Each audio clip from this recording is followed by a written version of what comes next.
Hello Internet, and welcome to another video on the PCGamesN YouTube channel. Ben Barrett here, joined by Mr. Richard Scott Jones. Hello. And our really nice new PCGamesN t-shirts. Ooh, mine doesn't fit very well, which is why I'm not wearing it.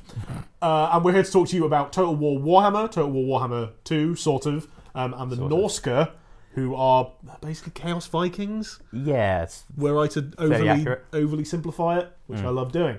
Before we get into that, or them specifically as a race that you're going to be able to play in the game, we're getting them through a pre-order for the second game, but they're only in the first game. Yeah. Unless you weren't. But explain this whole thing to me. Yeah. So this is our customer service announcement, our Yes. public service announcement, our consumer advice section. Basically, Norsca are out on August 10th. They are DLC for the first game. Right. They'll normally cost either £8 or $10 US, Okay. but you can pre-order them now Yeah. for 10% off that price. Or if you pre-order Total War Warhammer 2 or buy it in its first week of sale, Okay. you'll get them entirely free. Which is coming out in September. Yeah. So you can get them for free, assuming you want the second game, which you probably do if you're still buying DLC for the first, anytime in the next 2 months or so, right? Correct. Okay, fine. So that makes them a pre-order incentive, obviously. Chaos Warriors were the pre-order incentive for the first game. Didn't go down so well. What's changed? Right, so the feeling from the community was that the Chaos Warriors were too central to the first game to be a pre-order incentive. They were basically the bad guys. They were the It antagonists was of like the whole saying, campaign. no, you can't play the villains And they're unless you pre-order. pretty massive in the lore as well, with a lot of fans. Norsca are different. They're a minor faction in the setting, and not only that, but they're not even in the second game. Okay. They won't appear in the second game's campaign. They'll only appear in the first game or in the grand campaign that'll tie both maps together. But you only get that if you own both games anyway. If you own both games. And that's also not coming until slightly after the second game's released. Yeah, it'll be a free update. We're guessing about a month, right? Well, I don't know. I don't know that we're guessing. We don't know anything about when It'll be the first thing they put that out. So basically, yeah, the bottom line is that unless you already own Warhammer 1, there is no reason at all to get Norsca. in which case they're not trying to pressure you into pre-ordering with extra content. Right. A lot of that kind of bad stuff is kind of moved to the side, while still, rewarding people who want to get the game early and also providing more content, which obviously people want. Speaking of which, who are these guys? Right, yes. So Norsca is a region that's sort of basically the analogue of Scandinavia in our world. Okay. It's north of the Empire, but it's not so far north of the Chaos Wastes.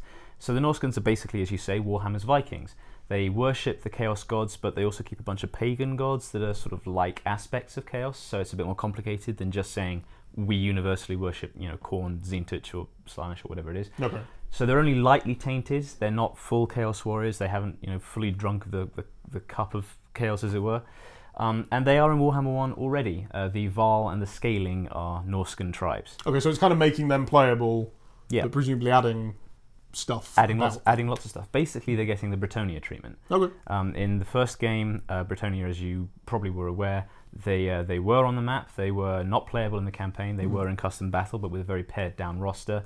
And then there was a free update. This one won't be free, of course. Yeah. That fleshed out Bretonnia, made them playable on the campaign map, gave them a bunch of new units, which were actually not in the 8th edition of the game, but they were lore sensitive nonetheless.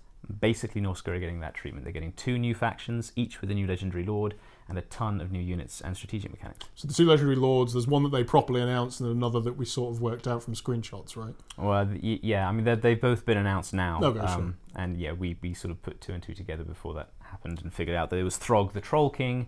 We're big fans of the Troll King over here at PCGamesN. He's the only posters on the wall. The only intelligent troll. A chaos mutation that made him clever rather than physically strong. Oh, that's good. Yeah, I like that. It's good lore stuff. And the second is, well, arguably the first, Wulfric the Wanderer, who's basically a Chaos Marauder champion who wanders around the world finding the hardest things and then killing them. Right, great. The weird thing about this, of course, is that I know a little bit about Warhammer, nowhere near as much as Rich does. I'd literally never heard of these guys. I had assumed that there were probably people living between the Chaos Wastes and the humans that weren't having a very nice time of it.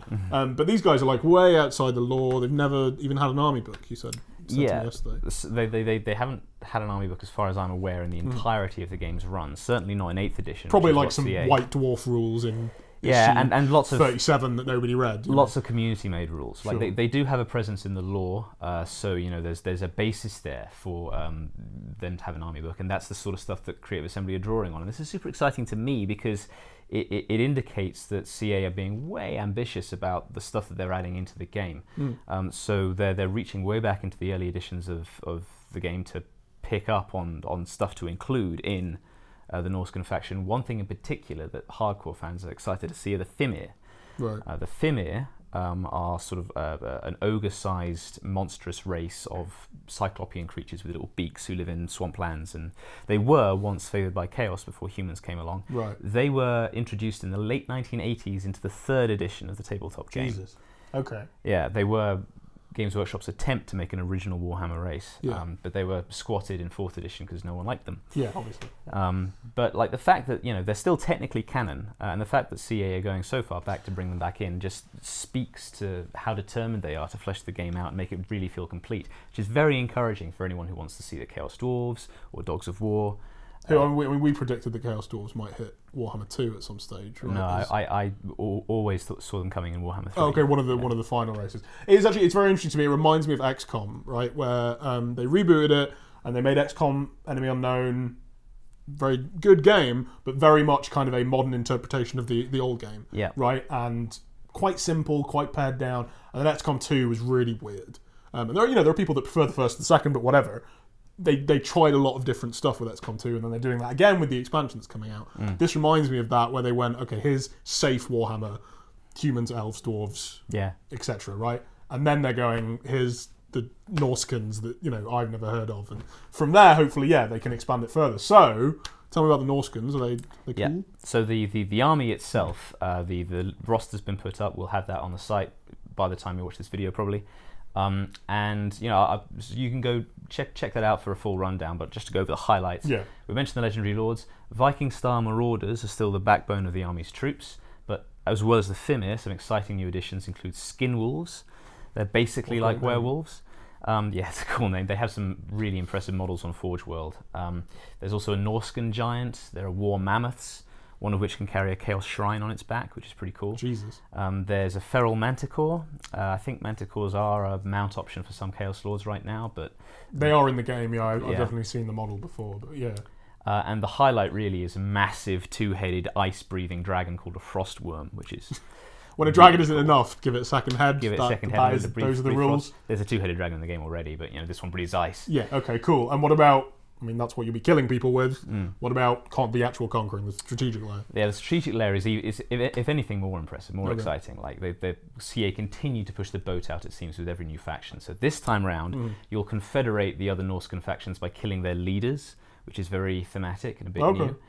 Your victory condition on the strategic layer is about winning the favour of one of the Norscans' 4 dark gods. So like we mentioned earlier, these aren't Khorne, Zintich and the rest, but the eagle, the crow, the serpent and the hound. Okay, so they're analogies of the other ones, but... Okay. Something like That's sweet, right. And you'll do that by burning down settlements and building monuments to those gods. And the gods that you spurn, because you'll have to choose one to dedicate the monument to, they'll send their champions to hunt you down. Okay, and they'll get which is kind of cool. How does it work, like when the Chaos guys show up? Because in the, if I remember rightly from what you told me, in the base game, these guys would just ally with the Chaos Warriors when those guys showed up. The Varl and the Scaling would just basically team up with Archaon as soon as he appears. Yeah. Simple answer is we don't really know. Okay, sweet. That's something to discover then. All right, cool. Yeah. Anything else unique? There is one other thing which struck me as quite cool. So there's a unique monster hunting mechanic where you can research a technology to unlock monster hunts, which are multi-stage quests that'll culminate in battles with really powerful creatures. And they might drop magical items and artifacts for you, or they might themselves be able to be recruited into your army. Okay. So there's loads going on at the strategic layer, basically. Very flavourful RPG-style stuff. That sounds pretty intense, particularly for like when it was announced, I was like, okay, that just seems kind of throwaway. I didn't think it would be as much as you're saying it would be standalone. Yeah. It sounds like, they're really trying to add some stuff in there, and it's cool not to see Total War Warhammer being abandoned as the sequel comes out. Absolutely. Speaking of which, lots more about the sequel will be coming up as we know more, which we should know soon, given it's pretty close. Do check our video from yesterday about the Skaven? 2 days ago. 2 days ago. 2 days ago we talked about the Skaven, who we are expecting to be the final race in Warhammer 2. Everything else is, of course, on the channel. Please do hit like on this video if you enjoyed it. Subscribe for all of that and more. and we'll see you next time. Take care.